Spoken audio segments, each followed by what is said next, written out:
क्या टाटा की बादशाहत अब खतरे में है? क्या महिंद्रा नंबर 2 बनने से सिर्फ एक कदम दूर है? और हुंडई जैसी दिग्गज कंपनी आखिर टॉप 3 से बाहर कैसे पहुंच गई? जुलाई 2026 की सेल्स रिपोर्ट में कई बड़े उलटफेर देखने को मिले हैं। आज 15वें नंबर से लेकर नंबर 1 तक देखेंगे कौन बना सबसे बड़ा विनर, कौन हुआ सबसे बड़ा फ्लॉप और किस कंपनी ने पूरे मार्केट का गेम बदल दिया। तो चलिए शुरू करते हैं। 15 जीप। जिस कंपनी की एसयूवी कभी स्टेटस सिंबल मानी जाती थी, आज वही भारतीय बाजार में अपनी पहचान बचाने के लिए संघर्ष कर रही है। 15वें नंबर पर है जीप। जुलाई 2026 में जीप सिर्फ 218 गाड़ियां बेच पाई। मार्केट शेयर लगभग 0.1% के आसपास रहा, जो इस ब्रांड के लिए बड़ी चिंता की बात है। कंपस और मेरिडियन जैसी गाड़ियां आज भी प्रीमियम फील देती है, लेकिन ऊंची कीमत, महंगा मेंटेनेंस और मजबूत मुकाबले ने जीप की राह मुश्किल कर दी है। आज ग्राहक उसी बजट में महिंद्रा, टोयोटा और स्कोडा जैसे विकल्पों को ज्यादा पसंद कर रहे हैं। अगर आने वाले महीनों में जीप कोई बड़ा कदम नहीं उठाती, तो इसकी वापसी और मुश्किल हो सकती है। BYD। दुनिया की सबसे बड़ी ईवी कंपनियों में गिनी जाने वाली BYD भारत में अभी भी ग्राहकों का भरोसा जीतने के लिए संघर्ष कर रही है। 14वें नंबर पर है BYD। जुलाई में कंपनी ने करीब 747 गाड़ियां बेची, बिक्री में हल्की गिरावट दर्ज हुई और मार्केट शेयर करीब 0.2% रहा। तकनीक के मामले में BYD काफी मजबूत है, लेकिन भारतीय ग्राहक आज भी रीसेल वैल्यू, सर्विस नेटवर्क और लंबे समय की विश्वसनीयता को लेकर सवाल पूछ रहे हैं। अगर त्योहारों के सीजन में कंपनी कोई बड़ा दांव नहीं खेलती, तो मुकाबला और कठिन हो सकता है। 13वें नंबर पर है सिट्रोन। जुलाई 2026 में कंपनी ने लगभग 939 गाड़ियां बेची। कुछ सुधार जरूर दिखा, लेकिन मार्केट शेयर अभी भी करीब 0.2% ही है। बसॉल्ट और C3 जैसे मॉडल कीमत के हिसाब से अच्छे हैं, लेकिन सीमित सर्विस नेटवर्क और कम ब्रांड पहचान इसकी सबसे बड़ी कमजोरी बनी हुई है। जब तक छोटे शहरों में मजबूत नेटवर्क नहीं बनता, तब तक बड़ी छलांग लगाना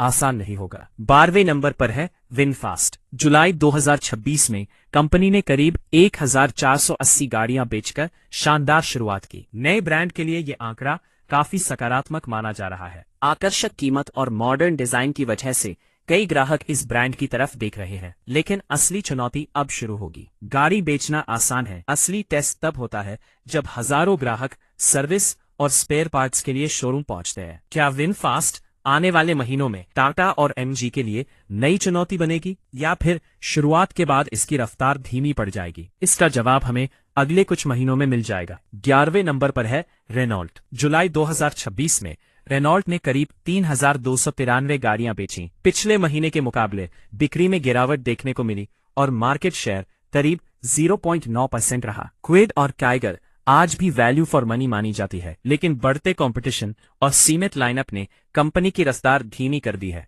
नई डस्टर से लोगों को काफी उम्मीदें हैं, लेकिन सिर्फ एक मॉडल के भरोसे पूरे ब्रांड की वापसी आसान नहीं होगी। 10 निसान। सिर्फ 2 गाड़ियों के दम पर पूरे बाजार में अपनी मौजूदगी बनाए रखना हर कंपनी के बस की बात नहीं होती। 10वें नंबर पर है निसान। जुलाई 2026 में निसान ने करीब 4518 गाड़ियां बेची। जून के मुकाबले कंपनी ने शानदार बढ़त दर्ज की और मार्केट शेयर लगभग 1% के करीब पहुंच गया। मैग्नाइट आज भी निसान की सबसे बड़ी ताकत है। कम कीमत में फीचर्स और SUV लुक की वजह से छोटे शहरों में इसे अच्छा रिस्पांस मिल रहा है, लेकिन अगर कंपनी ने जल्द नए मॉडल लॉन्च नहीं किए, तो इस ग्रोथ को लंबे समय तक बनाए रखना मुश्किल हो सकता है। 9वें नंबर पर होंडा। नाम बड़ा, भरोसा भी बड़ा, लेकिन क्या सिर्फ भरोसे के दम पर आज का भारतीय बाजार जीता जा सकता है? 9वें नंबर पर है होंडा। जुलाई 2026 में होंडा ने लगभग 6014 गाड़ियां बेची और जून के मुकाबले अच्छी बढ़त दर्ज की। एलिवेट ने कंपनी को कुछ राहत जरूर दी है, लेकिन क्रेटा, ग्रैंड विटारा और सेल्टॉस जैसे मजबूत खिलाड़ियों के सामने अभी भी होंडा को लंबा सफर तय करना है। होंडा की सबसे बड़ी ताकत इसकी इंजन क्वालिटी और विश्वसनीयता है, लेकिन सीमित मॉडल लाइनअप इसकी सबसे बड़ी कमजोरी बन चुकी है। अगर अगले 1-2 साल में नए प्रोडक्ट नहीं आए, तो कंपनी की चुनौती और बढ़ सकती है।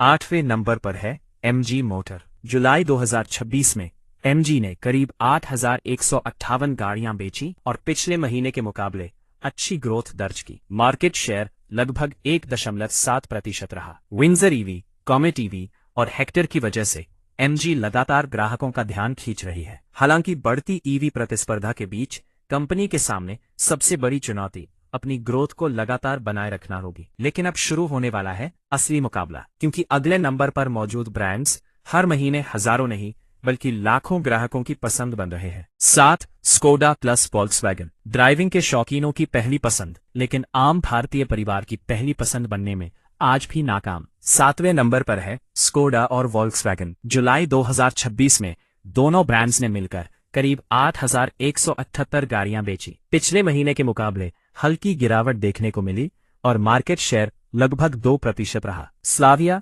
वर्टस, कुशाक और टाइगन जैसी गाड़ियां ड्राइविंग के मामले में शानदार है, लेकिन भारतीय ग्राहक सिर्फ ड्राइविंग नहीं देखता, उसे चाहिए कम मेंटेनेंस, अच्छा माइलेज और हर शहर में आसान सर्विस। यही वजह है कि छोटे शहरों में इन दोनों ब्रांड्स की मौजूदगी आज भी सीमित है। अगर आने वाले समय में कंपनी ज्यादा किफायती मॉडल नहीं लाती तो बिक्री बढ़ाना आसान नहीं होगा। 6वें नंबर पर है किया। जुलाई 2026 में किया ने करीब 28,200 गाड़ियां बेचकर शानदार प्रदर्शन किया। जून के मुकाबले करीब 15% की बढ़त ने यह दिखा दिया कि सोनेट, सेल्टोस और कैरेंस की मांग अभी भी मजबूत है। किया की सबसे बड़ी ताकत इसका फीचर पैकेज है। जहां दूसरे ब्रांड बेसिक फीचर्स देते हैं, वही किया उसी कीमत में प्रीमियम इंटीरियर और लेटेस्ट टेक्नोलॉजी ऑफर करती है। यही वजह है कि युवा खरीदार आज भी किया की तरफ तेजी से आकर्षित हो रहे हैं। 5वें नंबर पर है टोयोटा। जुलाई 2026 में टोयोटा ने लगभग 30,516 गाड़ियां बेची। पिछले महीने के मुकाबले अच्छी बढ़त दर्ज हुई और कंपनी का मार्केट शेयर करीब 7% रहा। इनोवा हाई क्रॉस, फॉर्च्यूनर और अर्बन क्रूजर हाई राइडर की मांग लगातार बनी हुई है। टोयोटा की सबसे बड़ी पहचान उसकी भरोसेमंद क्वालिटी और मजबूत रीसेल वैल्यू है। हालांकि लंबा वेटिंग पीरियड और सीमित मॉडल लाइनअप आज भी इसकी सबसे बड़ी चुनौती है, फिर भी भारतीय ग्राहक भरोसे के लिए टोयोटा को चुनने से पीछे नहीं हटता। 4वें नंबर पर है हुंडई। जुलाई 2026 में हुंडई ने करीब 54,210 गाड़ियां बेची। बिक्री में शानदार उछाल जरूर देखने को मिला, लेकिन इसके बावजूद कंपनी तीसरे स्थान तक नहीं पहुंच सकी। क्रेटा आज भी अपने सेगमेंट की सबसे मजबूत एसयूवीज में से एक है। वेन्यू और एक्स्टर भी अच्छा प्रदर्शन कर रही हैं, लेकिन दूसरी तरफ टाटा और महिंद्रा की लगातार बढ़ती पकड़ ने हुंडई के लिए मुकाबला पहले से कहीं ज्यादा कठिन बना दिया है। अब असली मुकाबला शुरू होता है, क्योंकि आगे है भारत के 3 सबसे बड़े खिलाड़ी टाटा, महिंद्रा और मारुति। इन तीनों के बीच सिर्फ सेल्स की नहीं बल्कि पूरे भारतीय ऑटोमोबाइल बाजार की बादशाहत की जंग चल रही है। टीम महिंद्रा। अगर किसी कंपनी ने पिछले कुछ सालों में सबसे तेज वापसी की है तो वो महिंद्रा है। आज ये सिर्फ गाड़ियां नहीं बेच रही बल्कि हर महीने अपने प्रतिद्वंद्वियों पर दबाव बढ़ा रही है। तीसरे नंबर पर है महिंद्रा। जुलाई 2026 में महिंद्रा ने करीब 60,048 गाड़ियां बेची। जून के मुकाबले हल्की गिरावट जरूर रही, लेकिन 60,000 से ज्यादा की बिक्री ये साबित करती है कि Scorpio N, Scorpio classic, Thar, XUV 700 और XUV 3XO की डिमांड अभी भी जबरदस्त बनी हुई है। सबसे खास बात यह है कि कई मॉडल्स पर आज भी लंबा वेटिंग पीरियड चल रहा है। इसका मतलब साफ है कि ग्राहक आज भी महिंद्रा का इंतजार करने को तैयार है। अगर आने वाले महीनों में महिंद्रा अपनी सप्लाई और बढ़ा देती है तो टाटा के लिए नंबर 2 की कुर्सी बचाना आसान नहीं होगा। दूसरे नंबर पर है टाटा मोटर्स। जुलाई 2026 में टाटा ने लगभग 62,611 गाड़ियां बेची और बहुत कम अंतर से महिंद्रा को पीछे रखा। पंच और नेक्सॉन आज भी कंपनी की सबसे बड़ी ताकत बने हुए हैं। यही 2 मॉडल टाटा की कुल बिक्री का बड़ा हिस्सा संभाल रहे हैं, लेकिन दूसरी तरफ हैरियर और सफारी को पहले जैसी सफलता नहीं मिल रही। सबसे बड़ी चिंता अभी भी सर्विस एक्सपीरियंस को लेकर है। सोशल मीडिया पर लगातार शिकायतें देखने को मिलती हैं। इसके बावजूद लोग टाटा को उसकी 5 स्टार सेफ्टी और मजबूत बिल्ड क्वालिटी की वजह से चुन रहे हैं। लेकिन अगर आने वाले महीनों में टाटा ने अपनी सर्विस क्वालिटी पर तेजी से काम नहीं किया तो महिंद्रा का दबाव और बढ़ सकता है, जिसे हराना फिलहाल किसी भी ब्रांड के लिए सबसे मुश्किल काम बन चुका है। पहले नंबर पर है मारुति सुजुकी। जुलाई 2026 में मारुति सुजुकी ने 2 लाख से ज्यादा गाड़ियों की घरेलू बिक्री दर्ज की और एक बार फिर भारतीय बाजार पर अपना दबदबा साबित कर दिया। ब्रेसा, फ्रॉन्क्स, स्विफ्ट, वैगनआर, बलेनो और एर्टिगा जैसे मॉडल हर सेगमेंट में कंपनी को मजबूत बनाए हुए हैं। मारुति की सबसे बड़ी ताकत सिर्फ माइलेज नहीं है, इसकी सबसे बड़ी ताकत है देश का सबसे बड़ा सर्विस नेटवर्क, कम मेंटेनेंस और मजबूत रीसेल वैल्यू। यही वजह है कि छोटे शहरों से लेकर बड़े महानगरों तक हर दूसरा ग्राहक मारुति पर भरोसा करता है। फिलहाल सेल्स के मामले में मारुति से काफी पीछे बाकी सभी कंपनियां दिखाई देती हैं। जुलाई 2026 की इस सेल्स रिपोर्ट ने एक बात बिल्कुल साफ कर दी है, मारुति अभी भी भारतीय बाजार की सबसे बड़ी ताकत है। टाटा और महिंद्रा के बीच नंबर 2 की जंग अब पहले से कहीं ज्यादा रोमांचक हो चुकी है। हाइंडाई पर दबाव लगातार बढ़ रहा है, जबकि किया और टोयोटा भी तेजी से अपनी पकड़ मजबूत कर रहे हैं। अब सबसे बड़ा सवाल आपसे, अगर आज आपको नई कार खरीदनी हो तो आप किस कंपनी पर सबसे ज्यादा भरोसा करेंगे? मारुति, टाटा, महिंद्रा, हाइंडाई या कोई और? अपना जवाब कमेंट में जरूर बताइए। अगर आपको ऐसी ही हर महीने की ओरिजिनल और डिटेल्ड कार सेल्स रिपोर्ट चाहिए तो चैनल को सब्सक्राइब जरूर करें। मिलते हैं अगली वीडियो में।